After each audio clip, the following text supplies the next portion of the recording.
beralih kepada satu tajuk lain. Datuk Speaker, di Tawau, Kelabakan, kalau kita sebut Tawau ini termasuk Kelabakan keseluruhannya, tidak selamat lagi. Tempat di Tawau ini tidak selamat karena banyak penjenayah, banyak judi haram. Kalau Datuk Speaker, kalau judi haram yang saya katakan ini, di perumahan pun ada judi-judi haram. Di dalam perumahan ada judi-judi haram. Kalau judi itu dibagi lesen, mungkin kita tidak ada masalah, itu lesen daripada kerjaan persekutuan, jackpot dan lain-lain. Tapi ini di perumahan pun ada judi-judi haram. Jadi siapa mengawal judi-judi haram ini, Datuk Speaker? Kalau kita bilang polis bilang bukan. Kalau kita kata Majlis Perbandaran, mereka kata mereka tidak ada kuasa. Jadi saya mau tahu siapa kalau bukan polis? Merata-rata perumahan. Jadi kita minta Kementerian Dalam Negeri, menterinya muda, bertenaga untuk buat sesiapan. Apa yang sudah berlaku di Tawau, disendakan pun mengikut kinabatangan, disendakan pun. Jadi kita minta, mungkin sistem kita yang ada ini tidak boleh dipakai, karena pegawai-pegawai polis tinggal satu tempat sampai 5 tahun, 10 tahun. Mereka sudah berakar. Jadi saya cadang mereka ini ditukar tiap-tiap 2 tahun, ditukar keluar. Karena kalau ini berlaku, mungkin kita nampak tindakan positif. Tindakan positif boleh diambil nanti. Ini penting, Datuk Speaker.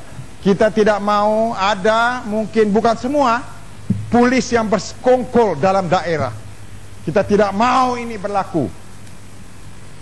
Saya boleh, kalau sekiranya ada pegawai yang paling tinggi dari Bukit Aman, telefon saya boleh bawa mungkin mereka ke Tawau dengan plain clothes, undercover, boleh nampak sendiri apa yang terjadi di daerah Tawau.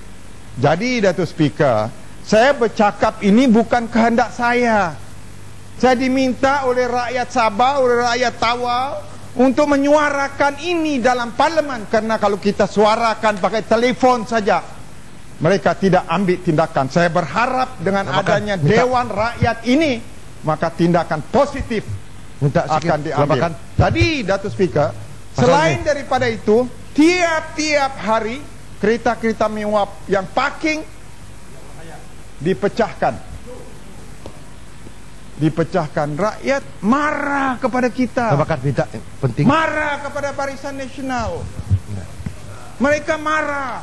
Jadi kita minta sikit. Ya, terima kasih kebelakangan sikit ya. Saya setuju, Datuk Pertua. Di Sandakan pun mesin judi haram ni seperti cendawan tumbuh, berleluasa di perumahan dan sebagainya. Jadi saya meminta Kelabakan supaya disendakan juga, kalau boleh mesin-mesin haram seperti ini ditutup, dimansuhkan, dan mana-mana mereka terlibat, pegawai-pegawai tempatan kah, diambil tindakan. Minta Kelabakan. Itu saya sudah sampaikan tadi. Jadi harap Kementerian Dalam Negeri atau siapa juga yang mempunyai kuasa. Datuk Speaker, di dalam negara kita ada agensi beras nasional, Bernas. Datuk Speaker, dia agensi pusat.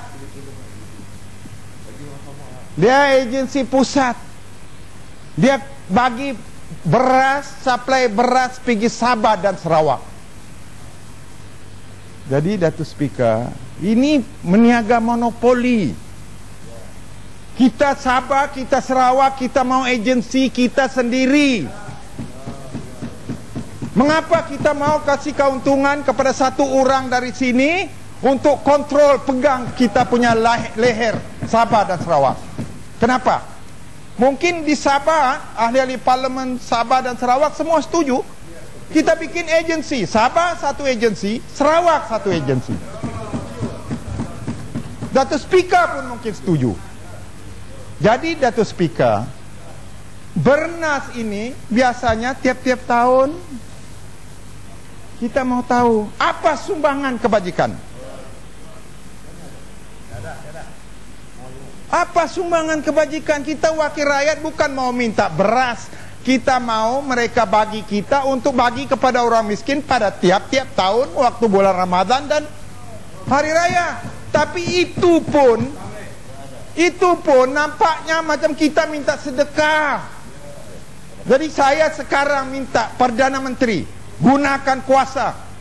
Kita mau satu agensi untuk Sabah, satu agensi untuk Sarawak. Terima kasih.